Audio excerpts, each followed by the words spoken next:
Thank Hare you. Krishna. Hare Krishna. Hare Krishna.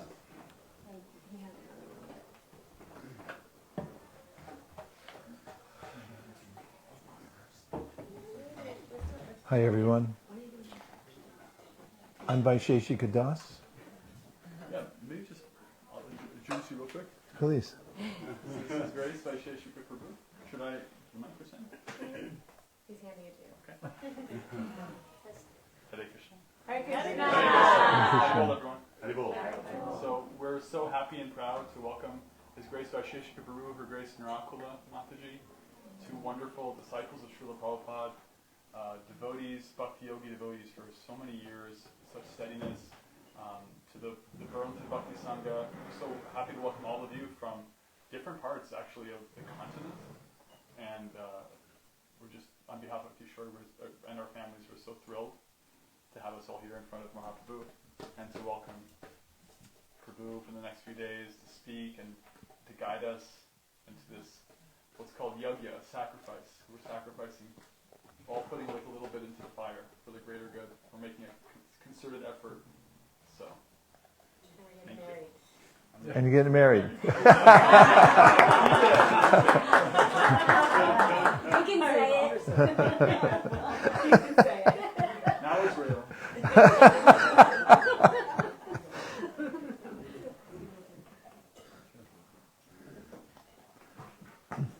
We're especially glad to be here for your wedding. Find that a wedding is a time then everyone has a perfect excuse to come. It brings together all cultures, all relatives, even if they were feuding before. I'm not saying anything here. I'm just seeing in the past we've had weddings where people who hadn't talked to each other for some time had come together.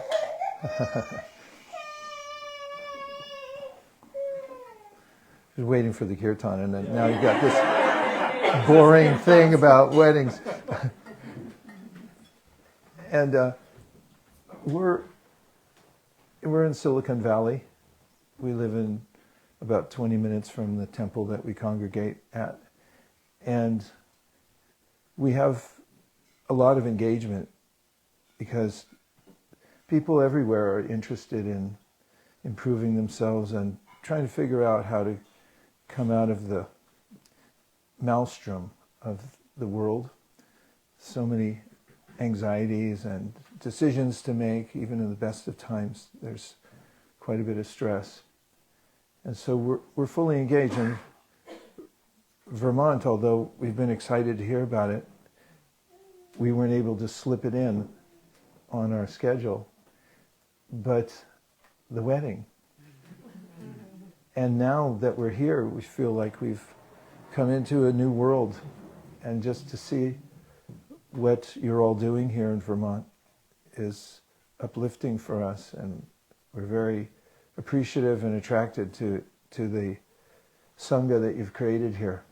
It's quite amazing. And just having the chance to talk to some of you today individually and to see how this has been a place of Krishna conscious incubation and so high-minded. Just the devotees we talked to today and so learned from all that you're doing, the leadership that you're giving Kishori and Shami Pras, how you're teaching Shastra like the blowing wind in every direction as if you had four mouths.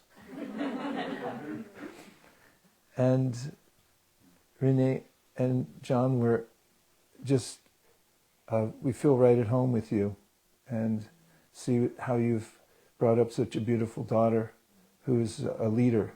And not an ordinary leader, but someone who's helping change the world, one person at a time. Thank you for all you've done.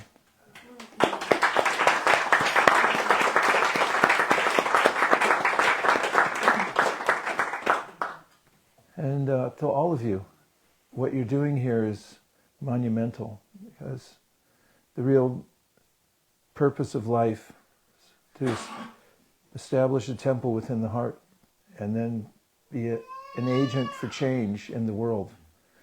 And it's good work if you can get it. If you can take care of yourself to the degree where you can quell anger or envy or any of these pushings that leave us out of all the good stuff in life, and you're able to then give association to others on behalf of the disciplic succession, the parampara, share the wisdom, share the good fortune that you have. It's what the world needs right now. It needs a solve, an S-O-L-V-E and a S-A-L-V-E. Both would go well. And so we're deeply grateful to be here. So, as I like to say, if all else fails, and it will, chant Hare Krishna. So, this chanting, as the founder of the Hare Krishna movement called ISKCON, International Society for Krishna Consciousness, who came from India and proved that one person can affect change in the world if they're representative of something higher. And my spiritual master Prabhupada came to New York, and the means by which he effected change was to represent what he had learned from his spiritual master. And one of the primary practices, which is, it sounds too simple to be effective, which is to chant the names of the Supreme. He stuck to that formula, went to Thompson Square Park, and he said, I didn't go there to attract a crowd. I went there to glorify Krishna, and look what has happened. And along with that, he held classes at a little storefront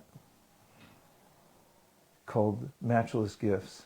That was the name of the gift shop before he purchased it. He left the name, it's still there. And he'd hold open class on the Bhagavad-gītā, so people could come and listen.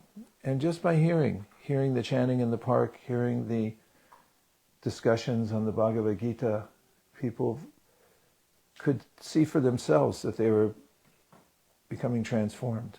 This is one of Krishna's statements in the Bhagavad-gītā. Pratyaksha bhagavam dharmyam. You may have a high-minded philosophy, but if you don't have access to it yourself, here in Burlington, or wait a minute, we're not in Burlington anymore. Vaisesika Dasa. Where are we? Waitsfield. Yeah. Then what is the use of such a philosophy? So Krishna says it's directly experienced. It has to be in order to be effective. Otherwise, we'll become bored and look for something else unless we can engage in it. And an example given in the Śrīmad-Bhāgavatam, which is said to be the fruit of all the wisdom literatures, the Vedas, are a huge project meant to address all aspects of life and give every living entity a chance to live in harmony in this lifetime with the laws of nature, and then achieve a higher destination in the next life. And then the fruit of all that, of course, the Vedas are compared to a tree, and what's the purpose of a tree? Produce a fruit. And the fruit of that is the Śrīmad-Bhāgavatam. And there is a similar verdict, which is that spiritual practice should be like eating. Were any of you hungry tonight before you came over? How'd you know? It's not a rhetorical question. I just seriously like to know how you knew. As I always ask myself, how do I know I'm hungry? I know I am. What? Your body sends signals. It sends signals, right? And it's very intuitive. I'm hungry. And then also, when you're full, right? And somebody says, you want more? And no, I'm full. It kind of knows what it wants too, what kind of... And it knows what it wants, yeah. Very intuitive. And so that's in the Śrīmad-Bhāgavatam, one of the great teachers of bhakti compares the practice of devotional service, especially hearing and chanting, to eating. Now, we may not know at first that that's what we have a hunger for. That we may not know in the beginning. till we hear about it or till we experience it for ourselves. But in a statement in the Bhagavatam, this teacher says that just as when you eat, you feel nourishment, satisfaction, and your hunger goes away with every bite. You can feel it. Similarly, when you practice this chanting, there's a natural way in which you feel attracted to the Supreme. In fact, you can see Him for yourself. You can directly see. And then you also naturally feel unattracted to things that are frivolous, that you may have been attached to before. If you've ever had a habit that you wanted to shake and you shook it, but then it grabbed onto you again, and then back, forth, back, forth. It could be, we could spend a whole lifetime just shaking things off of us. Bhagavatam says one of the symptoms, just like with eating, you know when you're full, by genuine spiritual practice, you should also notice that I'm no longer dogged by those urges that were petty. I knew they were, but I still couldn't shake them. And then there's a natural sense of devotion that awakens in the heart because it's there within the heart of every living being. And once Prabhupada, my spiritual master, was sitting in a garden in Los Angeles. It's just a small plot, but it was a nice place for him to repair to. And sometimes he'd meet people there. And one day he was sitting there chanting, and there were two kittens somehow nearby, and they were playing with one another, tumbling as they do. And as he sat there quietly chanting, they got more animated, rambunctious, and they rolled and rolled, and they rolled right into him. And one of his monk servants, I was like, "No, get him away." And he said, "It's okay." And he said, "Just see how much affection they have for one another." He said, within the heart of every living being, there's that natural sense of affection. And in another time, when he was in India, in Vrindavan, for those of you who've been to Vrindavan, you'll know that the monkeys have a little mafia thing going there, where they try to take your glasses, and nowadays bead bags, and then trade them back, if you're lucky, for bananas or juice. Now they like juice. They're onto juice boxes. In any case, one day when he was sitting in his room, there were just bars on the window, and a mother with her little, as Prabhupada said in the lecture, kitty, little baby monkey. The baby monkey got in through the bars, and the mother was separated temporarily. She couldn't, and Prabhupada said she went wild. And then he was able to help push the little baby back out, and then she was satisfied. And he gave this as an example of how that sense of affection is there. It's natural within the heart of every living being. And that's the natural attraction that one has, according to the Śrīmad-Bhāgavatam, for Krishna. But now, just like the song, I forget the name of the artist, it wasn't Everly Brothers, but it was a song called "Looking for Love in All the Wrong Places." I'm sure other people have covered it, but it was a more of a Western group, I think.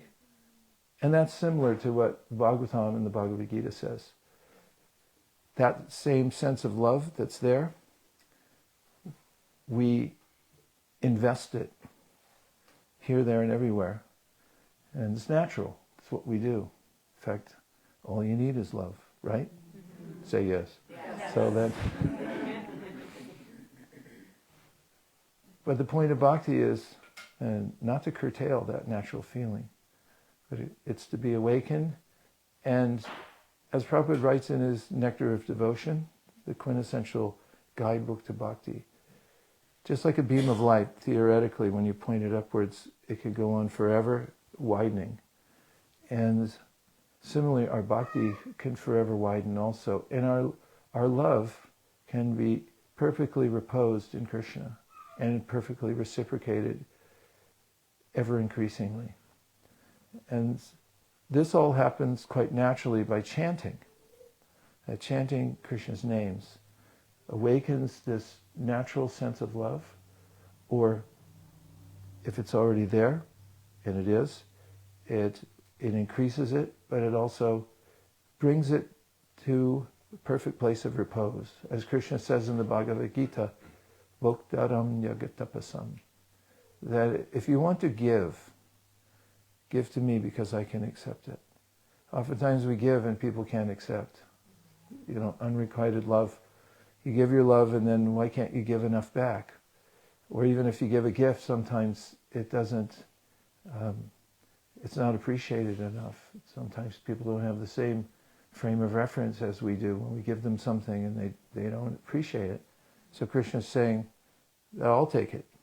Whatever you have. And even if you don't give the right thing, if you give it the right intention, then I'll still accept it.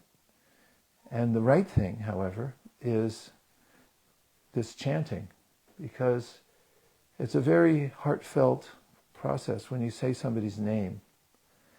And Krishna has many names. Of course, all around the world people have names for God, because there's a natural hunger in the heart of everybody around the world to try to find God, or there's the natural aversion, which is the other side of the coin, to try to deny God.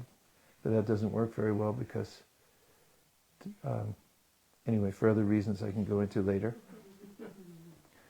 And there are names that describe God as a creator, a maintainer, and so forth. And then there's names that are more like nicknames, insider names. Does anybody here have a nickname? You don't have to say what it is. I just want to know if you ever had a nickname. Okay. Yeah. Yes. 1, 2. Yes. Only 2 people. All right. Nobody loved you, right? Yeah. I couldn't get a nickname. So if you were walking somewhere in Nantucket and you'd never been there before and somebody leaned out a window and called you by your nickname, you'd spin around and say, who knows me? So there's a similar effect. Names Hare Krishna Rama, they're considered like nicknames, insider names, sometimes what are called the primary names, more technical idea. But when we chant like that, there's a way in which we immediately become insiders. And this is something that Chaitanya Mahaprabhu offered to everyone. A direct access to spiritual practice can be done anywhere, by anyone, and it's immediately effective. There's no waiting, and it's directly experienced. So it's highly recommended. It's a universal process, and even if someone has other names, as Prabhupada used to say, it's okay. Wherever you are, just sing the names of God together with others, but do it with the intention of, I want to serve you, want to know you. Don't ask for something in return. Be a giver. Give your love. And you'll see that it's highly effective. So that's a simple process of what Chaitanya Mahaprabhu taught. And all of you are doing it here, and the results are obvious. Just a bright light. If there was, like, government planes fly over some places with infrared looking for heat coming out of special places. At least they used to more, not nowadays probably. But now, because it's all legalized. But now, if higher beings like the Devas are flying across the planet, they look down, they'll feel where the spiritual energy, they could see little orbs of light coming out from this area because of what you're all doing here. It's so lively and spiritually uplifting, and it's reflected in the environment here. So let's sing our favorite song, Hare Krishna, and then Hare Krishna. Krishna Krishna, Hare Hare, Hare Rama. And then after, we could maybe have a short discussion. Does that sound fair? Okay.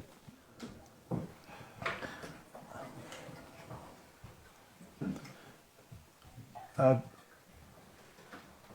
Bhagavad-gītā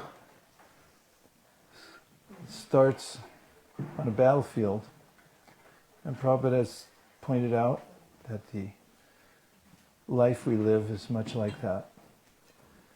And in some editions of the Bhagavad-gītā, the first chapter is known as the Yoga of Despair.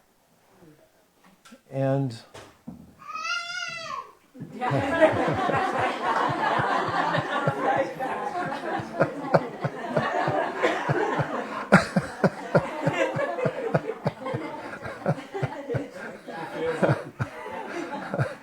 we pay her extra after we speak.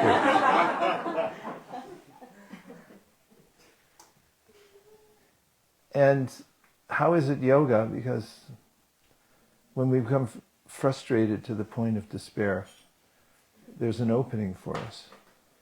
And that opening for Arjuna in the Bhagavad-gītā was that he gave up.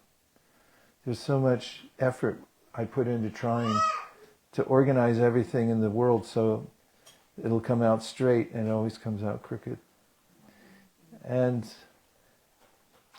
Prabhupada mentions in one of his purports in the Second Canto of the Śrīmad-Bhāgavatam that observing our own frustration can be enlightening, because it means that we're incompatible with the nature of the world.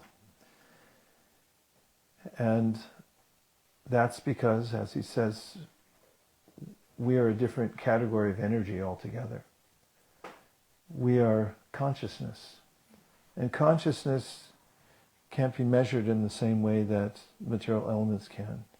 We have the controlled study scientifically to come out with a predictable outcome, or as close as possible, so that we can say that there's certain principles that work uniformly in the world. But with consciousness, you can't apply the same measurements. It's impossible to use the same tools to measure it. And we're subtler than matter, and it really bugs us. It bugs me. I'm always trying to get things to work right. And then I remember that purport where Prabhupada says, just notice that the material nature is clumsy. I may attribute it to myself, but that's because I want something more refined. So, in despair, we can find teachable moments.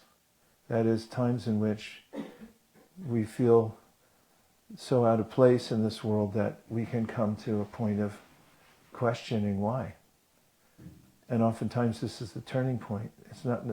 It is possible to not take advantage of despair, not take advantage of frustration, and just continually trying to fix it, or try to forget about it and become distracted. Oftentimes we do that. I'll speak for myself.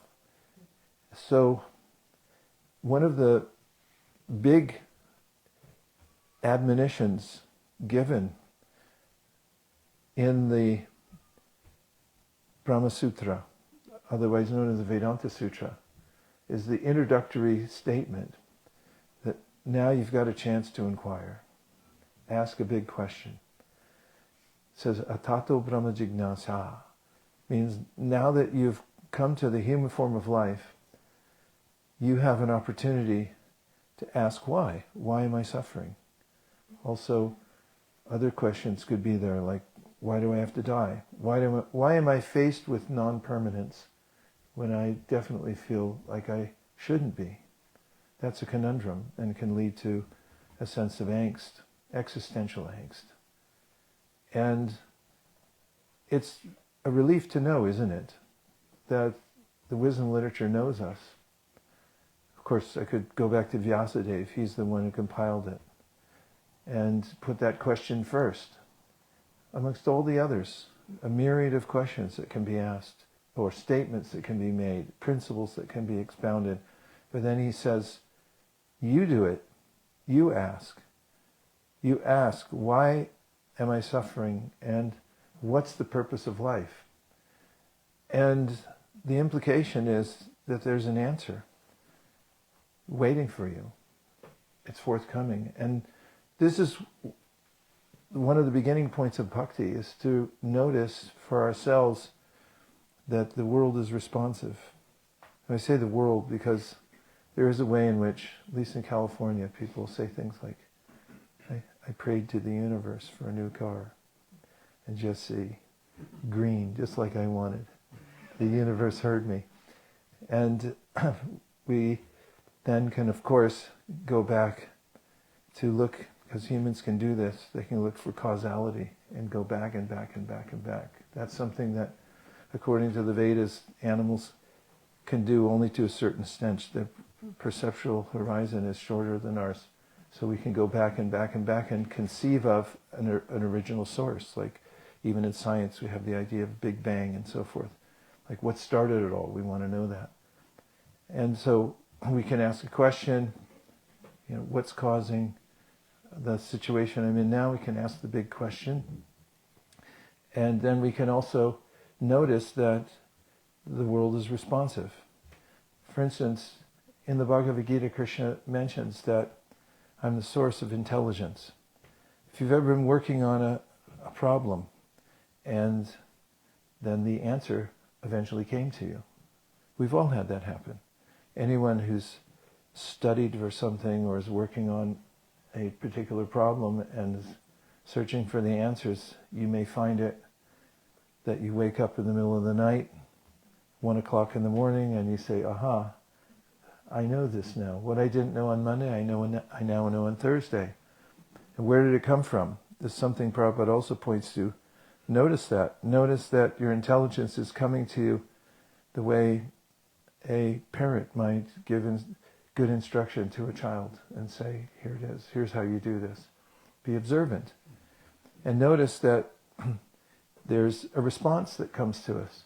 There's also a very helpful system in the universe of response when we go off the road. Use the metaphor, driving. In California, I don't know about here, but we have drunk bumps. You know what those are? Drunk bumps. They spend millions, billions of dollars to put little rivets along the side of the road. They used to actually be physical protrusions, but now if you go a little bit off the road, of course nowadays your car will tell you that. It's like, look buddy, get on the road. But now if you go a little bit off, you feel that. So the universe is also organized like that. That if you do something that's not for your ultimate good, there's a response. And called karma. It's a consequence. It means there's a sequence of events that unfold from whatever we do, good, bad, or otherwise. And so, noting this at first, and then developing a relationship with Krishna by getting to know your relationship by asking questions and finding the answers. So Krishna says in the Bhagavad-gītā, Tesham satata yuktanam vachatam priti purvakam dadami puriyogam tam yenamam upayantite. Which means that if you're sincerely asking, I'll deliver to you whatever you want. There's a sense that he wants to help us in every possible way if we just ask the right questions and try to investigate our own sincerity and have the right intention. Then he'll respond. In fact, he says it so lovingly, he says it twice. In the next verse, he gives this metaphor of him holding a lamp in your heart. Tesham ivanukam partam ahamma jnana jam tamaha nashayam ya babhavasto jnana dipena bhashvata. Jnana means knowledge. In fact, it's cognate with the word know in English. If you were in third grade, when I was there, I was learning vocabulary, and I said, how can know be spelled K-N-O-W? Give me a break. I'm a kid, what are you trying to do? And it comes from the word gyan, which is J-N with a squiggle, A-N, and so forth. So Jnana deepena, deep means a lamp that lights things up. So he said, if you're sincere and you inquire, you say, you don't have to be eloquent, you just have to be sincere. That's bhakti. Because even animals, like Gajendra, he was an elephant, didn't know who God was. He was in trouble because he had a crocodile on his leg, wouldn't let go. And he just called out sincerely, I know you're there, please help me. And that's something Krishna hears. So he says there in the Bhagavad-gītā, I'll respond. How will I respond? I'll bring a lamp. I'll show you the way. So one of the principles that is prominent is to ask and sincerely ask for help. And one of the ways of chanting is to chant with that helpless mood. Like Prabhupada says, a baby calls out for its mother because it has no other recourse. I mean, that sounds technical. It's spontaneous. The baby knows immediately when it's born who its protector is. It just goes right to the mother's breast as soon as it's born and takes shelter of the mother. And that's our relationship with Krishna. And that's why it feels so good just to admit it and say, Krishna, I'm helpless, please protect me. Please give me this nurture and direction. So Chaitanya Mahaprabhu told a story to Sanatana Goswami also about how we can find our way. And it was about a poor man who was suffering because he had no means and no prospect in life. And one day he met an astrologer. And this isn't an advertisement for astrology, it's just in the story. And when the astrologer met the poor man, in those days, brahmanas, those who were the intellectual branch of society, used to learn things and then they would go around and freely offer them to people. They would walk around neighborhoods and they didn't have a logo per se, or they didn't have a website. Probably pretty obvious. Talking hundreds of thousands of years ago. They just had a duty in society to give knowledge. So they'd stop in a village, they'd give classes and things like that. So the astrologer was walking through and he met the poor man who looked as if he was forlorn, and he was. And the astrologer tried to help. He said, well, let's take a look at your chart. So he looked at the man's chart. And he said, although you're living in penury and you're sad about it, I have some good news. What's that? You're not poor. Really? No, actually you're rich. And then Chaitanya Mahaprabhu asked the question, how long does it take when somebody tells you that for you to change your outlook in life? Approximately. 30 seconds, that's a long time. As soon as it hits your ears, right? Like, what? Like somebody says, you just... yeah, right, okay, yeah. All right. You don't believe, when you finally get it in there, it takes 29 seconds. And on the 30th second, then you realize this is true. Then he said, everything about your outlook in life changes. So he said, then the astrologer says, not only, well, according to my divination, there's a way in which your father, whom you've been estranged from, although he passed in a foreign land, he left all his wealth for you. You're his only son. And he said, not only that, according to my calculations, I know where it's buried. And more than that, I know how to dig it up exactly, on what side of the yard to dig it, which tools to use. And now, of course, getting into he really believes, and this is what Chaitanya Mahaprabhu says comes from the Bhagavad-gītā. I know when I was a kid, I used to ask my parents why I had to die. I remember my brother Tom and I shared a room, and sometimes I'd ask him this question: why do we have to die? He said, I don't know. And I said, what happens after death? And he'd say, you become nothing. There's just nothing. And I say, well, I'd lie there for a while and I'd say, how could I be nothing? I don't want to be nothing. And then I say, I don't want to die. And then he'd say, well, I don't want to die either. And then we get into a state, and I remember our parents already put us to bed, and we remember emerging from the room saying, we don't want to die. And my parents were still sitting in the living room talking. What happened? And we explained to them this very unusual question. And I remember they put us back to bed. They gave us hot milk and honey, put us to sleep, and said, don't worry, you don't have to think about it now, it's a long way off. And I remember falling asleep thinking, long way off, well, who cares? If it's still there, it didn't solve the problem.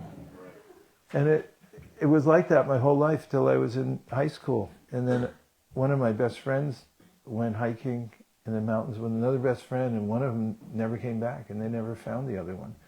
And so forth, so on. I remember even in kindergarten, President Kennedy was assassinated. I remember coming home. They sent everyone home.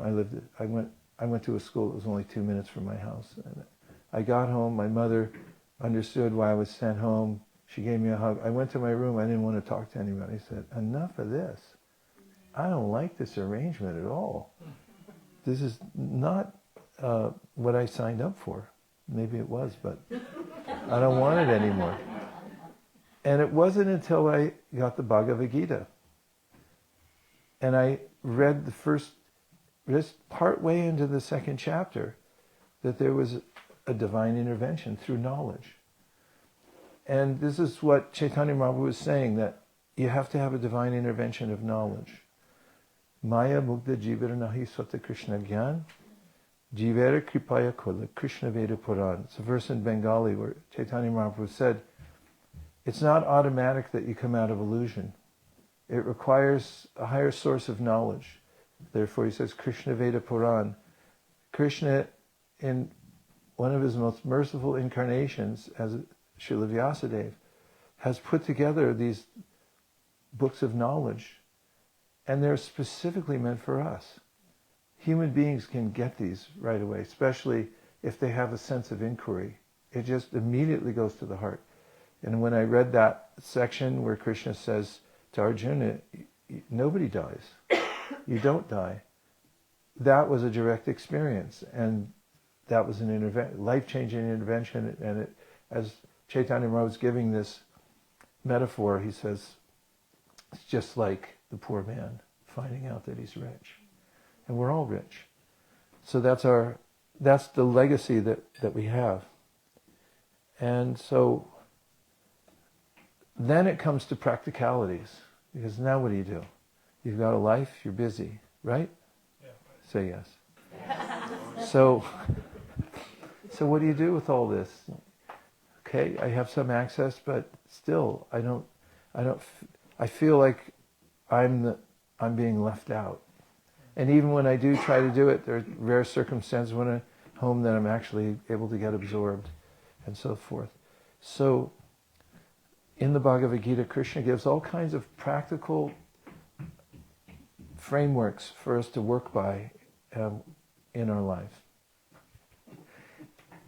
And one of them, my very favorite, is when he says in the 5th chapter of the Bhagavad-gītā that you can live in this world without being affected by it by changing the way you interact with the world. You don't have to change your hairstyle, you don't have to change where you live, you just have to change your intention and your relationship with how you use things and how you interact with the world. So he says, Brahman yadaya karamani sangam tyakva karotiya lipitena sapapena padma patram ivam vasa. Another analogy coming, and that's of the lotus. Padmaja is a lotus, and ja means to be born. Padma means mud. So the lotus, one of the most beautiful flowers you can find anywhere, grows from mud on the bottom of the pond. They grow in a pond. And then they emerge on the top of the water. But the other characteristic of the lotus is that they're impervious to water. So when water splashes on the lotus, any part of it, the big green leaf or the beautiful flower itself, the water noticeably beads up and slides off. It doesn't connect at all. So Krishna is saying here that in your relationship with the world, Brahmanyadaya karmani sangam tyakva karotiya. He says, look at the world as paraphernalia, or I should say, look at everything in the world as paraphernalia to be used in service. And this is the other big, big word, because Chaitanya Mahaprabhu said, our natural proclivity is to serve. And I wrote about it in a book I wrote recently, that if you go to a gathering and you're not sure who to talk to or what to do, just ask somebody for some service. And as soon as you get some service, then you become an insider in the room. I mean, you say, yeah, can I help? Yeah, could you move those chairs? That's an inevitability at a wedding. Move those chairs. So there, you just stepped in, you don't know anybody, and then you start moving chairs according to the order of the bride to be. No, we need it. We need you. And so, when we move everything and it gets, you're there, and then other people come and go, oh, that guy works here. He's part of this. You just walked in the door, but you start moving the chairs and you're Mr. Insider. So Krishna is, that's how the universe works. It works at a gathering. If you go to a gathering and you say, give me some service, and you start opening the door for people, like, yeah, guy's part of the thing. So Krishna is saying in this verse, if you want to be part of the real thing, look for service. He said, Sangam tyakva karotiya, make it your point that you use everything in the universe for service. Whatever you have, see it as, first of all, see it as not yours. In the Sri Upanishad, it is said, Ishavasyam idang sarvam yat kincha jagatyam jagat tena tyaktena bhunjita magridha kasasudanam, which means that everything, your house is, think of it as an Airbnb. It's not your house. Even if you paid the mortgage, don't think. Think Airbnb, I got to take care of this place for somebody else. If you drive a car, think it's an Uber. Not think like, hey, I paid for this.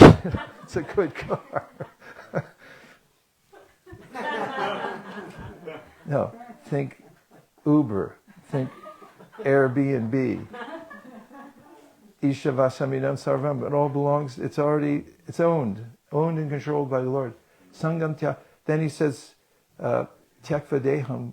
No, I'm giving all kinds of tyakvas, wrong verses. He said that don't worry, because everything's already set aside for you. You have a quota. You don't have to take more than that. When you're a servant, you get more than everybody else. It's a great trick. But the servant of the king or the queen lives a more opulent lifestyle than the king or queen. Why? King or queen is worried about getting his or her head cut off by a coup. Whereas a servant enjoys all the same facilities as the king or queen, but doesn't have to worry about it. And so it's a great relief, Ishavasam idam sarvam, because when we think we control and own, then we're always in anxiety. But when we take it as paraphernalia to be used in service and offered up, then everything becomes a divine offering. And Prabhupada gave an example of this that really sticks in my heart. It's of a tiny screw. Now, a tiny screw, if you find it, what's the name of the street out here? 17th. The 17, it's Route a freeway. 17. Ooh, that's cool, the 17. I'm going to tell people, where were you, Vermont? What'd you do? I was hanging around the 17. where were you? So one day I was walking down the 17 and I was wearing flip-flops and the back of my flip-flop flipped something up in the air and it came down, and I looked down and it wasn't a stone, it was a little tiny screw. Actually, this happened somewhere else, but I'm putting it in context here. And I leaned down and I picked it up, and I remembered an analogy that Prabhupada gave. He said, the tiny screw has a glorious service somewhere. It fits somewhere, it goes in a machine, or it holds something together that's really important. But when it falls out, then if you find it, you can't sell it on eBay for a penny. Nobody wants a screw you found on the 17. And when I picked it up, we were on a logging road actually, and I found it. It's a little tiny screw. I said, how the heck did you get way out here? It was a moment of, interaction with the little tiny screw. And it was a moment when I thought, I'm just like you. I've fallen out of my service somehow or other. And now I feel that I don't have a place. But Krishna says in this verse that if you just get back into your seva, then immediately, as a part of the whole, you feel connected and satisfied. And in the lotus example, he says, when you live like that, when that's your mentality, everything for service, every car is an Uber, every house is an Airbnb. Is there any others you want to throw in there?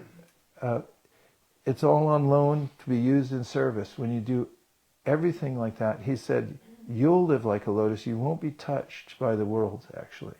Because we're only touched by our attachment. So he says, Sangam tyaktva karotiya. You give up that inner attachment, but you can't just renounce it. You have to turn it into something that puts you on the inside of the universe, which is, I'm going to offer this in service to God. And that's bhakti. And so we have ways in which Chaitanya Mahaprabhu, the Bhagavad-gītā, Srila Prabhupada has given us very commonsensical, practical, understandable, relatable ways in which we can directly connect to Krishna. There's the chanting of Hare Krishna, and then there's the rest of our lives. And if, as we offer everything, our food, whatever work we're doing, offer it to Krishna.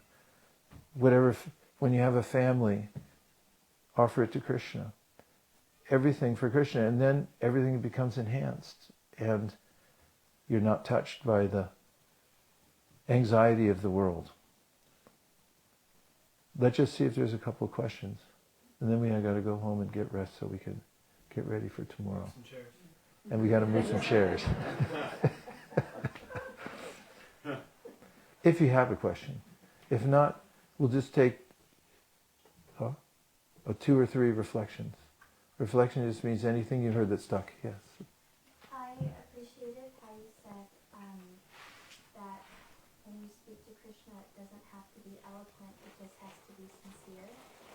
For a few reasons, mostly because when I pray to Krishna, I'm usually a mess, and it doesn't come across eloquent. And also, there's so many saints in our movement where their prayers are so eloquent, and their poems, and they're beautiful.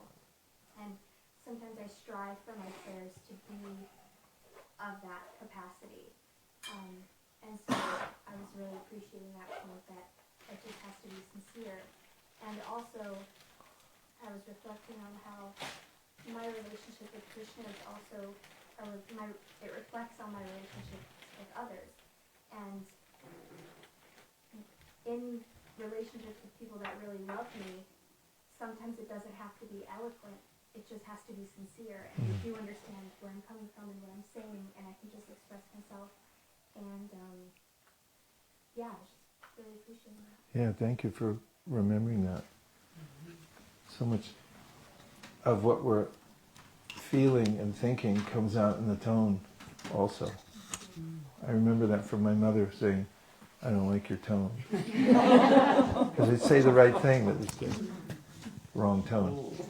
So when we're sincere, that comes out. And it's something that is mentioned besides Gajendra. Draupadi, as you know, in the Mahabharata, when she was being manhandled, there's a point at which they were trying to take away her dignity, and she put her hands in the air and she said, "Hey Govinda," called out, just out of sheer hope. She gave up. She said, only Krishna could help me.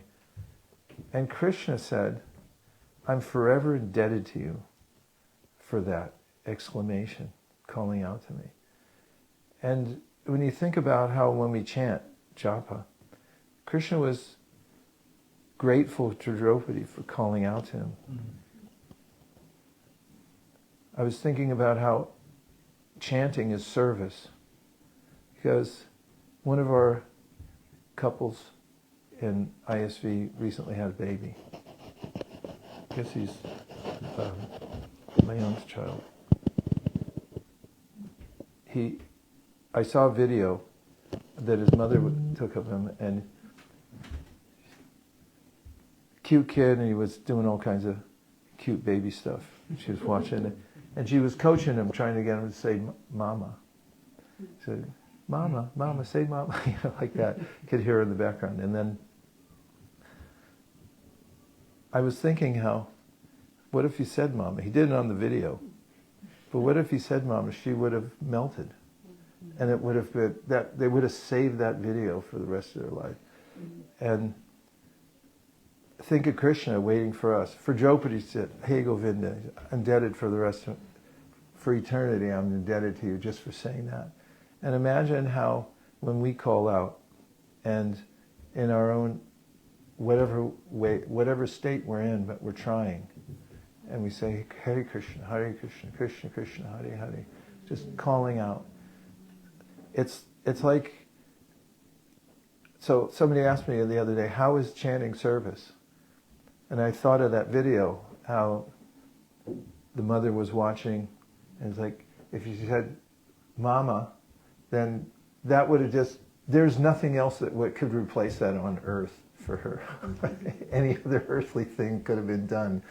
And so it's the same for Krishna. He doesn't need anything from us, but if we sincerely call out, say, "Krishna, please help me," then that's service. That's what he's waiting for. That's the thing.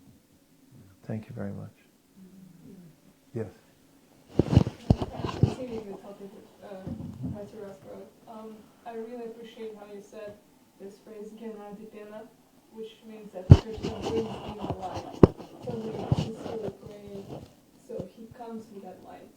So whenever where we are at, so where we're going through, so he brings that light. So it was really important to be reminded about that. And I have a question about your point, being insider. So it's so easy externally just start moving the chairs or like literally like do some service. Whenever you come to the spiritual movement, it's easy to get into the insiders. And in some sense, it's also easy to get into Krishna's insiders. We could think like that, but there is like, I think, and I feel there is like a danger of getting there in this insiders group for acknowledgement, for just that feeling of acceptance, which sometimes people lack in like other societies, and they come to some other societies to find just that acceptance or something, but it's not ultimate purpose of what movement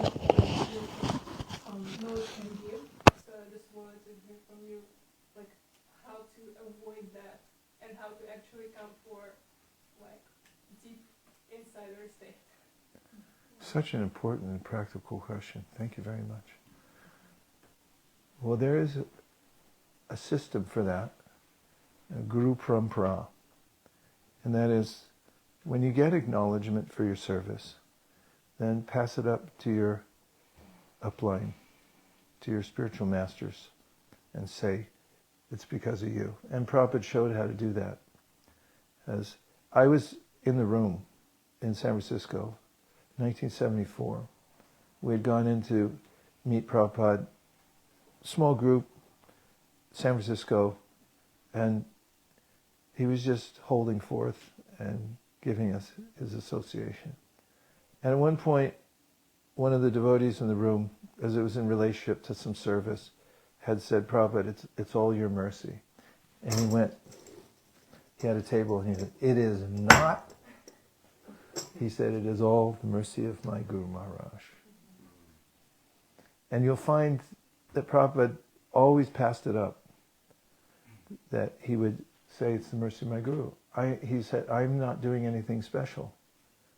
I'm the servant of my spiritual master. And Prabhupada said, when you're the servant, a million times removed, he said, that is liberation. Liberation from what? From that tyranny of accepting these accolades that, oh, this is about me. And the false ego, I always conceive of a little dictator sitting on a velvet throne, and it's really hard to get past him, but you can go under him. You just go underneath his little throne, slide underneath there by being so humble and just saying, I have nothing. And Queen Kunti said that, Janmaishvarya Shuchashibir Edamana Madapuman Naivar Yavidatum Vai Tomakinchana Gosharam. She said, don't take any of these things. Okay, I'm better than others in any way, even when you come to devotional service. That's anathema for advancement in devotional service. So she said, stay akinchana. Kinchana means something. Akinchana means I don't have anything. I'm the runt of the litter. I was left behind. I have no good quality. It's all the mercy of my spiritual master. Best one of all, I'm a mercy case. Have them ready. Every time one comes, boom. And just, that's the stance of the devotee, to stay clear of those things that come down and stick, and then you can't shake them loose. Yes? I, for myself, have realized that when I take on a service, almost never is it out of a pure, completely pure desire. But there's no way to get to that purity unless you take on the service, and whatever the, other desire that's there for recognition or even to fit in, whatever it is, it gets purified. And especially if it's a service that you take on and stay steady with. That's the important part. You take on the service maybe to get some accolades or some recognition, but if you stay steady in it, you get purified. And then you're really rewarded without really doing much but being steady. It's like the fake it till you make it.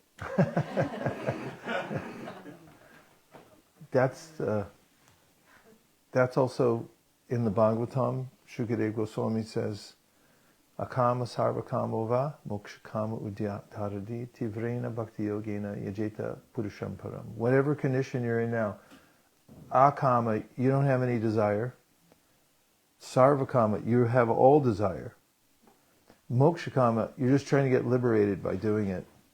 He said, whatever category you fall into, he said, do it anyway.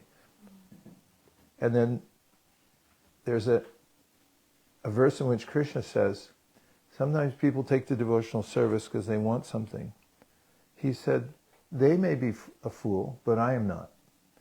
Therefore, I'll give them what they ask for, but I'll give it to them in such a way they don't want it anymore. And instead they'll want me.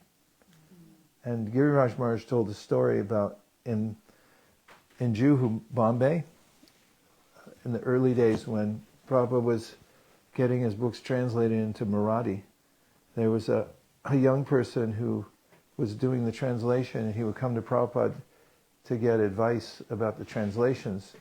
And he brought his father with him because his father knew the value of coming to see Prabhupada.